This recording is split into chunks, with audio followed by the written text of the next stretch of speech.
안녕하십니까. 부동산 자산관리론 이범웅입니다. 이제 14주차고요. 이번이 마지막 주차입니다. 지난 13주차에서는 이제 자산관리 회사 또는 자산관리자의 어떤 인력과 조직 운영에 대해서 살펴봤고요. 그리고 자산관리자의 선정, 자산관리자를 어떻게 선정할 수 있는지 그 방법에 대해서 그 절차에 대해서 이제 생각을 해봤습니다. 이번 14주차에서는 이제 위탁관리 계약서와 그리고 이제 자산관리자의 자산관리 업무에 대해서 이제 살펴보도록 하겠습니다. 먼저 위탁관리 계약서인데요. 자, 투자자가 자산관리자를 선정한 이후에는 이제 투자자와 그 자산관리자 사이에 통상적으로 부동산 자산관리 계약 또는 위탁관리 계약서를 작성을 하게 됩니다. 그러니까 계약을 체결을 하게 되죠. 그리고 나서 이제 자산관리자가 자산관리 업무를 수행하는 것이 바람직하다라고 생각해 볼 수 있습니다. 그래서 위탁관리 계약서에는 이제 본 계약서가 일단 들어가고요. 그리고 대상 부동산에 대한 설명이라든지 임대 수수료 규정, 관리 업무 시방서 이런 것들을 갖다 이제 첨부를 하게 됩니다. 그래서 여기서는 그 업무용 부동산에 대한 계약서 내용 가운데 좀 기본적인 항목 그리고 중요한 부분을 갖다가 살펴보고자 합니다. 먼저 이제 계약서의 전문이 있는데요. 그러니까 계약서의 서두가 되겠죠. 그래서 이 전문에는 크게 이제 한 세 가지 정도 내용이 들어가야 됩니다. 그래서 첫 번째는 이해관계인들과 투자의 형태에 관한 설명이 이제 그 전문에 포함이 되면 아무래도 이제 계약서 또는 계약의 구조를 갖다 쉽게 이해할 수가 있습니다. 두 번째로 이제 부동산 소유주하고 그리고 등기상의 명의가 차이가 있는 경우 그때는 이제 차이가 있음을 갖다가 이제 명시를 해가지고요. 소유자하고 등기상 소유자하고 좀 차이가 있다 누군지 이런 것들을 갖다 좀 명시를 하는 게 필요합니다. 세 번째로 이제 소유주가 될 회사 또는 개인의 정확한 명칭을 확인될 수 있도록 명시하는 것이 꼭 필요하다라고 생각해 볼 수 있습니다. 소유자가 한 명이고 그다음에 자산관리자도 한 명이다라고 하면 그때는 이제 계약서의 그 전문이 쉽게 구성이 됩니다. 근데 그게 아니라 금융기관에서 펀드를 조성해 가지고 투자 물건이라든지 하는 경우에는 등기부 등본에는 펀드를 발행한 금융기관이 소유주로 명시가 돼 있지만은 실제 운영의 주체를 이제 따로 두기 때문에 계약서 전문에 좀 이런 부분을 명확하게 기재하는 것이 필요하다라고 생각해 볼 수 있습니다. 자, 두 번째로 이제 계약서에 포함되어야 할 내용 중에 하나가 이제 관리 업무의 범위 및 권한의 위임입니다. 그래서 자산관리자에게 관리 업무를 위임한다라고 하는 내용이 계약서에 명시가 돼야 되겠죠. 그리고 계약서에 명시가 돼 있지 않은 사항이다라고 하더라도 관리 업무 수행에 통상적으로 일반적으로 필요하거나 또는 부수적인 사항이라든지 또는 관계 법령에 따라 요구되는 사항이 있다라고 하면 그런 사항들을 성실히 수행하여야 한다라는 점을 좀 명시하는 것이 필요하다라고 생각해 볼 수 있습니다. 두 번째 이제 그 업무의 범위 및 권한 이임과 관련해 가지고 자산관리자가 임대차 계약 그리고 용역 계약 그리고 기타 계약의 주체가 되는 것을 원칙적으로 좀 명시를 하는 것이 필요합니다. 물론 이제 투자자의 어떤 승인을 받아야 되겠죠. 그래서 예산 이런 것들 모두가 이제 예산이 필요한 것들이기 때문에 그 예산상의 비용 승인을 전제로 해가지고 자산관리자가 임대차 계약이라든지 용역 계약 그리고 그 외의 계약의 주체가 된다라고 하는 것을 좀 명시를 할 필요가 있습니다. 그리고 당연히 이런 그 임대차 계약, 용역 계약, 그다음에 기타 계약에서도 위탁자가 요구하는 소유주가 요구하는 사항을 준수해야 함을 좀 그 위탁관리 계약서에 명시하는 것이 필요합니다. 세 번째로 이제 모든 수입과 지출에 대한 관리 그리고 운영에 관한 업무 범위를 좀 명시하는 것이 필요합니다. 그리고 업무 보고에 관한 규정을 좀 명시해야 됩니다. 그래서 회계 마감 후에 자산관리 전반에 대한 업무 보고를 매월 며칠까지 수행하여야 하고 그다음에 회계장부 등의 보고자료 사본을 꼭 제출해야 함을 위탁관리 계약서에 기재를 하는 것이 필요합니다. 마지막으로 이제 수입을 창출하기 위해서 이제 임대 대행 업무를 자산관리자가 수행을 할 수도 있습니다. 그러니까 투자자가 자산관리자에게 임대 대행 업무를 갖다 위탁하는 경우가 있는데요. 자, 이 경우 같으면 이제 임대 대행을 위탁하기 때문에 이제 임대 대행과 관련된 수수료 이런 규정이 좀 명시되어 있어야지 나중에 분란의 소지가 적어지게 됩니다. 그리고 만약에 자산관리자가 독점적으로 임대 대행 업무를 수행한다라고 하면 그 수행하는 기간이라든지 하는 걸 명확히 표기해야 하고요. 그다음에 소유주와 동일한 권리로 임대 업무를 수행한다 라고 하는 사항도 명시하는 것이 필요합니다. 자, 세 번째 이제 위탁관리계약서에 포함되어야 될 게 이제 법적 기술 자격자의 선임입니다. 그래서 부동산 관리에는 법으로 다 이제 규정해 놓은 그 기술 자격자의 선임 부분이 있습니다. 그래서 그렇게 그 법적으로 필요한 기술 자격자 선임에 대해서는 위탁자로부터, 즉 투자자, 소유주로부터 위임을 받아 법령에 저촉되지 않도록 하여야 함을 좀 명시하는 것이 필요합니다. 그리고 이제 필수적인 법적 기술 자격자 뭐 어떤 것들이 있는지, 그리고 어떻게 선임을 해야 되는지 뭐 이런 것들이 이제 위탁관리 계약서에 명시가 되어야 하고요. 그다음에 투자자, 즉 소유주의 승인을 반드시 얻어야 한다라고 생각해 볼 수 있습니다. 일반적인 위탁관리 계약서에는 자산관리자가 업무를 수행하다가 발생하는 사고에 대해 위탁자의 손해를 배상하도록 하는 조항이 들어가 있습니다. 그러니까 당연히 자산관리자는 이제 기술 자격자를 갖다가 선임한다든지 관리한다든지 할 때 신중을 기해할 수밖에 없는 거죠. 일반적으로 법적 기술 자격자 선임 기준은 이제 부동산의 규모, 그리고 부동산이 갖추고 있는 설비에 따라 가지고 달라질 수 있습니다. 그래서 자산관리자는 부동산의 특성 정확히 알아야 될 테고요. 그리고 그 특성을 가진 부동산에 어떤 기술 자격자가 필요한지 그런 선임 기준을 좀 숙지를 하고 있어야 됩니다. 여기 제 강의 안에는 한 2가지 정도만 소개를 해놨는데 이것들 말고도 굉장히 많이 있습니다. 그래서 예를 들어 전기 설비의 안전 관리 업무와 관련해서는 이제 전기 용량이 10,000kW 이상이다라고 하면 전기 안전관리사 한 사람하고, 그리고 안전관리 보조원 2사람이 필요합니다. 그러니까 총 3명이 필요한 거죠. 그리고 전기 용량이 5,000에서 10,000kW 사이이다라고 하면 그때는 전기 안전관리사 1인, 그리고 안전관리 보조원 1인 해가지고 2명이 필요합니다. 5,000kW 미만이다라고 하면 그때는 이제 전기안전관리사 1명만 두어도 됩니다. 그래서 이게 이제 전기사업법 그리고 시행령 시행규칙에 나와 있습니다. 그래서 이런 그 법 규정을 갖다가 정확히 알고 법적 기술 자격자, 여기서 이제 전기 설비와 관련된 기술 자격자를 선임을 해야 됩니다.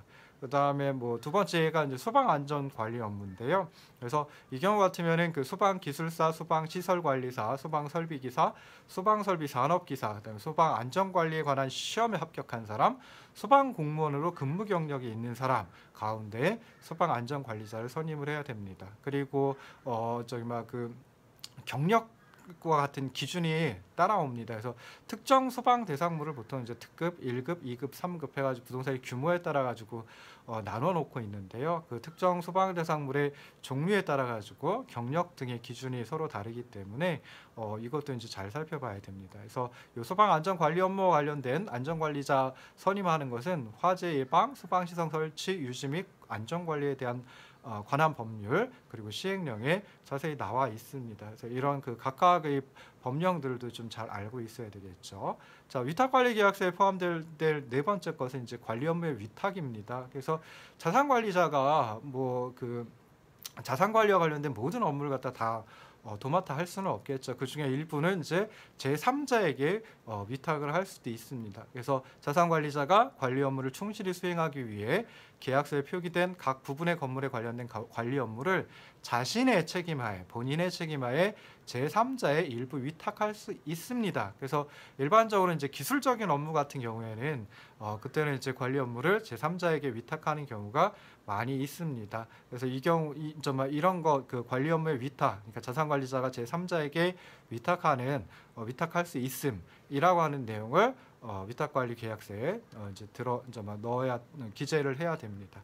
자, 그 다음에 이제 관리 업무를 위탁한 제3자의 관리 업무 수행이 부적절하다라고 판단할 수 있는 합리적인 사유가 있다라고 하면 그때는 이제 위탁자, 투자자, 소유주가 자산관리자에게 그 위탁받은 제3자를 교체하거나 또는 위탁계약의 내용을 변경할 것을 요구할 수 있습니다. 그래서 자산관리자가 제3자에게 일부 위탁할 때에는 투자자의 승인을 미리 얻도록 하는 것이 바람직하고, 이런 내용이 그러니까 위탁할 수 있다, 그다음에 위탁할 때는 투자자의 승인을, 소유자의 승인을 받아야 한다라고 하는 것들이 이제 투자자와 자산관리자 사이에 위탁 관리 계약서에 들어가 있으면 좋다라고 생각해 볼 수 있습니다.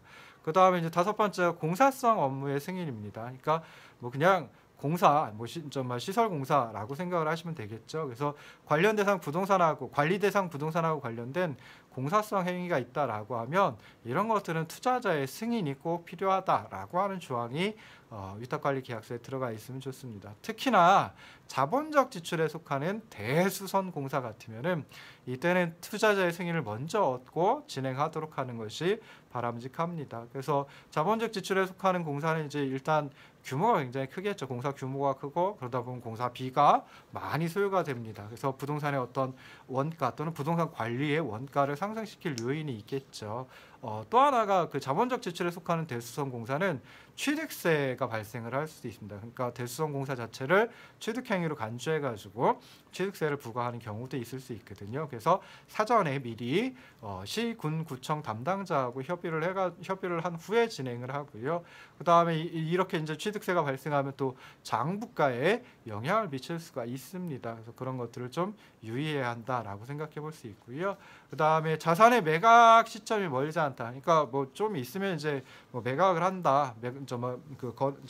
계약이 그 매매 계약이 체결돼가지고 좀 있으면 이제 매각을 해야 된다라고 하면 이때는 이제 자본적 지출에 속하는 공사를 매수자와 협상을 통해 가지고 매각 이후로 다 연기를 할 수 있습니다. 그러니까 새로 매수하는 그 사람이 이제 자본적 지출 관련된 공사를 수행하도록 하는 거죠. 그래서 매각 전에 공사를 진행하기보다는 건물의 매매 가격, 그러니까 매각하는 가격에서 감액 요소로 지정을 해가지고 매수자와 최종 매각 가격을 협상하는 그런 용도로 활용을 하는 게 좀 바람직할 수도 있습니다.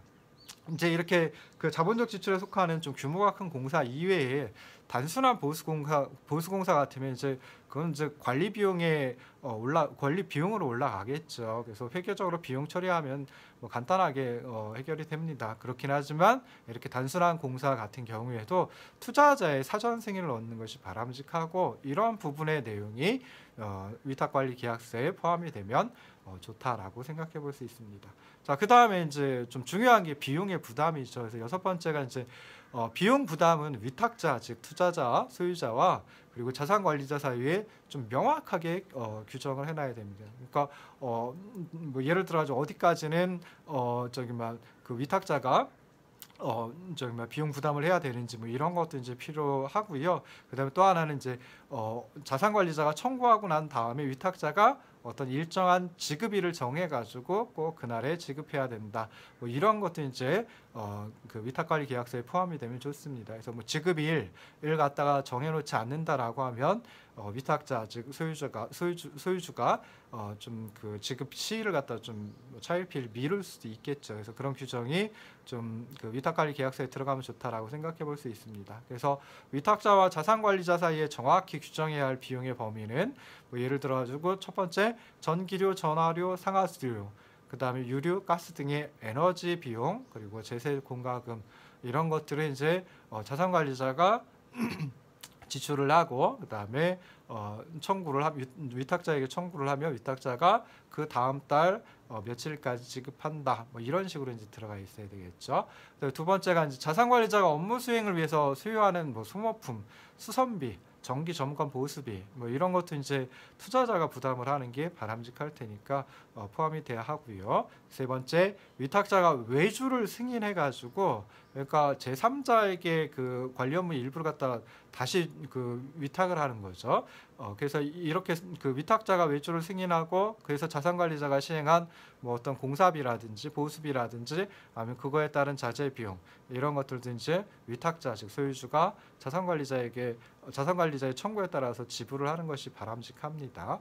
네 번째가 자산관리자의 업무 수행에 소요되는 뭐 일체 수도 광열비라든지 그리고 다섯 번째 관리 업무 수행에 있어 기술적인 문제 또는 비용이 발생했을 때 외주가 불가피해 가지고 그래서 자산관리자가 그 위탁자 소유주와 합의해서 외주 시행한 일체의 비용은 당연히 위탁자, 투자자, 소유주가 지불을 하는 게 바람직하겠죠. 그리고 마지막으로 이제 기타 관리 업무 및 임대 대행 업무 비용에 포함되지 않은 비용도 이제 명시를 해가지고 누가 비용 부담을 하는지를 정확하게 갈라놓는 것이 바람직하다라고 생각해 볼 수 있습니다.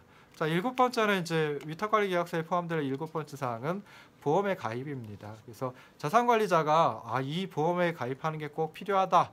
라고 하면 그때는 이제 투자자에게 요청을 하고 투자자가 가입 승인을 검토를 해야 됩니다. 만일 투자자가 이런 보험은 그렇게 크게 필요하지 않으니까 가입하지 않았으면 좋겠다라고 해가지고 승인하지 않았다라고 하면, 그런데 손해가 발생했다라고 하면 그때는 자산관리자가 책임을 지지 않고 투자자가 책임을 져야 되겠죠. 즉 위탁자가 책임을 져야 되겠죠. 그래서 뭐 이런 것들 이제 좀 그 위탁관리 계약서에 명시를 해놓으면 바람직하다라고 생각해 볼 수 있습니다. 그리고 또 하나 생각해 볼 수 있는 게, 보험 가입할 때 이제 피보험자는 주로 투자자, 소유주가 되겠죠. 그러니까 피보험자라고 하면 이제 결국 사고가 났을 때 보상을 받을 권리를 가진 자를 피보험자라고 하는데요.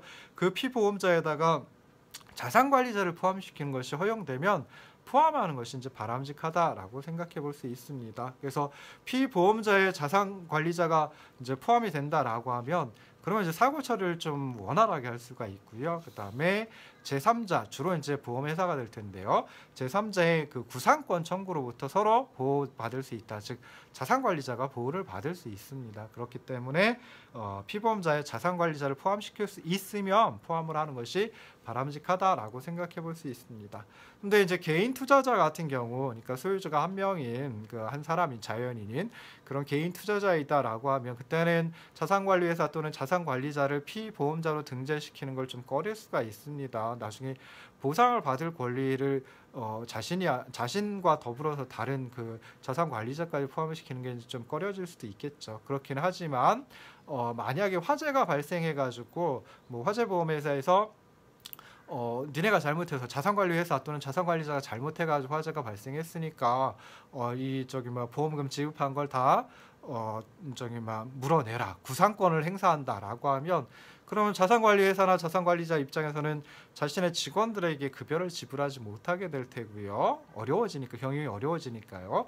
그리고 회사의 존립마저 위태로워질 수 있습니다. 그러면은 그 투자자가 소유한 대상 부동산의 관리 또는 운영에도 굉장히 큰 타격을 줄 수가 있죠. 그래서 화재가 난다라고 하면 자산관리자가 화재를 수습하고, 그다음에 임차인의 피해와 불만을 파악해가지고 처리를 한다든지 해야 될 텐데, 자산관리자들한테 급여까지도 지불이 되지 못하는 상황이 된다라고 하면 그때는 대상 부동산의 안정적인 운영, 이게 굉장히 어려워질 수 있습니다. 그래서 개인 투자자, 소유자가 개인 투자자인 경우라고 하더라도 화재보험이라든지 하는 거에 피보험자로 자산관리회사 또는 자산관리자를 포함시키는 것이 좀 바람직하다라고 생각할 수 있습니다.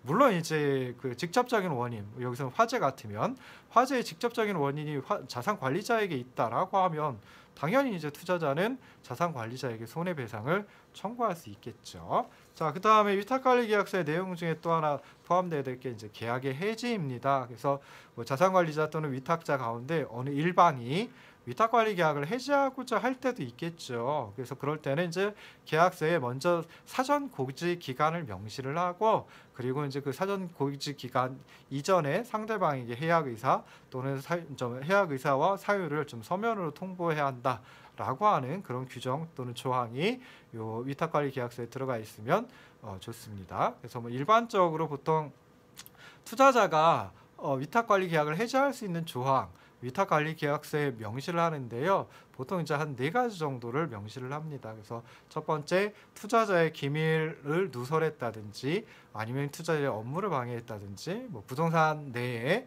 관리 대상이 되는 부동산 내의 문서 또는 물품을 자산관리자가 허가 없이 반출한다든지 하는 경우에 이제 위탁관리 계약을 해지할 수 있다. 이런 게 이제 들어가야 될 테고요. 두 번째로는 이제 자산관리자가 고의 또는 선량한 업무 수행자로서의 의무를 태만히 해가지고 대상 부동산의 일부를 손괴하거나 중대한 사고를 야기했을 때 위탁관리 계약을 해지할 수 있다. 이런 조항이 또 들어가야 됩니다. 세 번째로 볼 수 있는 게 자산관리자가 본 계약 조항을 위반 또는 불이행하거나 또는 본 계약에 따른 관리 업무를 이행하기에 부적당하다고 명백하게 인정할 만한 사유가 발생했을 때 위탁관리 계약을 해지할 수 있다라고 하는 게 이제 들어가면 좋고요. 마지막 4번째로는 이제 대상 부동산에 담당자를 배치한다든지 또는 담당자를 교체한다든지 하면서 투자자, 즉 소유자, 위탁자의 사전 동의를 거치지 않았거나 또는 조직 구성이나 투입 인력에 대해 투자자와 합의하지 않고 임의로 변경할 때, 그때는 위탁관리 계약을 해제할 수 있다. 뭐 이런 조항이 들어가면 좋을 듯 싶습니다. 9번째로 위탁관리 계약서에 들어가야 될 조항은 이제 손해배상입니다. 그래서 일반적으로 이제 투자자는 그 다음과 같은 행위에 대해서 손해배상을 요구할 수 있는 조항을 보통 위탁관리 계약서에 명시를 합니다. 그래서 뭐 첫 번째 계약 조항을 위반하거나 불이행했을 때, 두 번째 자산의 손실을 가져왔을 때, 세 번째 고의 또는 과실로 자산의 일부 또는 전부를 망실 또는 훼손했을 때, 그리고 네 번째 종업원의 근무 행위로 인하여 도난 등의 문제가 발생했을 때, 그때는 손해배상을 청구할 수 있다라고 하는 조항이 위탁관리 계약서에 포함이 되면 좋을 듯 싶습니다. 10번째는 이제 사고 예방 및 통보가 있습니다. 그래서 일반적으로 이제 투자자는 자산관리자가 사고를 예방하고 그다음에 사고가 발생하면 즉각적인 보고를 하도록 한다라는 조항을 위탁관리 계약서에 명시를 합니다. 그래서 이것도 한 4가지 정도 그 뭐 중요한 요건이 있는데요. 첫 번째는 자산관리자는 선량한 관리자로서 관리 업무에 해당하는 재반 사항에 대하여 사고를 예방하여야 한다. 당연하겠죠. 두 번째, 자산관리자는 대상 부동산과 관련된 사고가 발생했을 경우 지체 없이 해당 사고의 상세한 내용을 서면으로 위탁자 또는 위탁자가 지정한 자에게 통보해야 한다. 단지 이제 구두 보고로 먼저 했다라고 하면 사후에 서면으로 꼭 보고해야 한다라고 하는 이런 부분이 들어가면 좋을 듯 싶습니다. 세 번째, 자산관리자가 위탁한 업무를 수행하는 제3자, 즉 다시 말해서 이제 원래 이제 그 위탁자가 위탁자가 자산관리자에게 업무를 위탁하는 거죠. 투자자가 자산관리자에게 업무를 위탁하는데요. 자산관리자가 그 관리 업무 중에 일부를 제3자에게 다시 위탁을 할 수가 있습니다. 그래서 그 위탁한 업무를 수행하는 제3자 또는 그 종업원의 고의 또는 과실로 사고가 발생했을 경우에는 자산관리자가 위탁을 준 거니까 이에 대한 책임을 지고 사후수습에 만전을 기해한다. 이런 조항도 들어가 있으면 좋을 듯 싶습니다. 그리고 네 번째로 이제 자산관리자는 대상 부동산에 사고가 발생했을 경우에 신속히 대처해가지고 피해와 사고 확대를 방지해야 한다라고 하는 조항도 들어가 있으면 좋을 듯 싶습니다. 투자자들이 뭐 개인 그 투자자들 같은 경우에는 본인이 직접 소유하고 투자하는 경우죠. 근데 그렇지 않고 제3의 어떤 투자자들로부터 또는 제3의 투자기관으로부터 투자를 위탁받아가지고 행사하는 경우도 있을 수 있습니다. 그러면은 아무래도 대상 부동산에 발생할 수 있는 그 사고를 최소한으로 줄여야 하겠죠. 그리고 사고가 발생하면 위탁을 해준 자산관리자가 신속히 사고를 수습할 수 있도록 위탁관리 계약서에 관련된 조항을 명시하는 것이 바람직합니다. 그 다음에 또 금지사항, 이런 건 해서는 안 된다라고 하는 것도 이제 넣어야겠죠. 그래서 자산관리자 또는 자산관리자가 관련 업무를 위탁한 제3자 또는 그 종업원은 자산 소유자의 건물 내에서 다음과 같은 행위를 금지한다라고 하는 조항을 위탁관리서에 명시를 하는 게 좋습니다. 그래서 한 5가지 정도가 있는데요. 중요한 거 5가지 정도가 있는데요. 첫 번째, 건물 내 근무자 또는 입주자의 업무에 지장을 주거나 불편을 초래하는 행위에서는 안 된다. 두 번째, 직무상 필요한 경우를 제외하고서는 건물 내에 보안 사항을 누설하면 안 된다. 세 번째, 건물 내에서 음주, 도박, 소란한 행동을 하면 안 된다. 네 번째, 사전 허가 없이 위탁자, 투자자가 지정한 제한 구역 및 통제 구역에 출입하면 안 된다. 그 다음에 5번째, 기타 자산관리자 또는 위탁자가 정당한 사유로 금지하는 행위 해서는 안 된다라고 하는 금지사항을 위탁관리 계약서에 명시를 하는 것이 바람직하다라고 생각해 볼 수 있습니다. 자, 12번째는 이제 직무교육하고 훈련입니다. 그래서 이제 직무교육 중에 어떤 것들은 그러니까 자산관리자가 받아야 될 또는 자산관리자의 어떤 종업원이 받아야 될 그런 직무교육이 있을 수 있거든요. 그리고 그게 법률에 명시되어 있을 수도 있습니다. 그래서 그럴 때는 위탁자, 즉 소유주의 승인 절차 없이 시행할 수 있도록 위탁관리 계약서에 관련된 조항을 기재를 하는 것이 바람직합니다. 그래서 자산관리자는 이제 본 계약에 의한 건물의 관리 업무 수행 할 때 꼭 필요하다 또는 법률에 교육 및 훈련이 명시가 돼 있다라고 하면은 그런 교육과 훈련은 실시를 해야 되겠죠. 투자자는 이런 교육이 그러니까 필수적인 훈련이라든지 뭐 각종 교육에 참가한다든지 휴가를 간다든지 하는 걸 당연히 투자자는 인정을 해줘야 됩니다. 그리고 자산관리자는 그렇게 해서 결혼이 생기면 업무 수행에 지장이 없도록 최선을 다해야 한다. 뭐 이런 것도 이제 계약서 위탁관리 계약서 내용에 포함이 되면 좋다라고 생각해 볼 수 있습니다.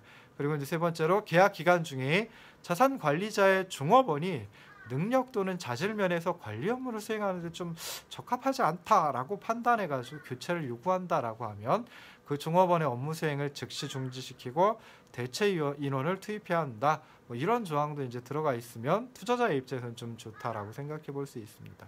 자, 이제 마지막으로 이제 중요한 게 문서의 귀속입니다. 그러니까 자산관리자는 관리 업무를 수행을 하다 보면은 여러 가지 도면이라든지 문서라든지 아니면 자료를 갖다 수집을 하고 작성을 하고 하게 되거든요. 그래서 그렇게 자산관리자가 업무 수행을 위해 작성한 도면, 문서, 자료 이런 것들은 결국 위탁자 즉 소유주에게 귀속이 된다라고 하는 거 위탁관리 계약서에 명시가 되면 좋고요. 그 다음에 또 자산관리자는 이런 문서, 도면, 문서, 자료 이런 것들을 갖다가 일정 기간 동안 보관을 해야 된다, 꼭 해야 된다라고 하는 조항을 위탁관리 계약서에 명시를 하는 것이 바람직합니다. 그래서 일반적으로 약정 기간이 명시가 돼 있지 않다라고 하면 보통 한 3년을 갖다 얘기를 합니다. 그래서 3년 동안은 이런 도면이라든지 문서라든지 자료, 업무 수행을 위해 작성한 자료들을 갖다가 3년 정도는 보관을 하고 그 다음에 뭐 그 이후가 되면 위탁자 소유주에게 갖다 준다든지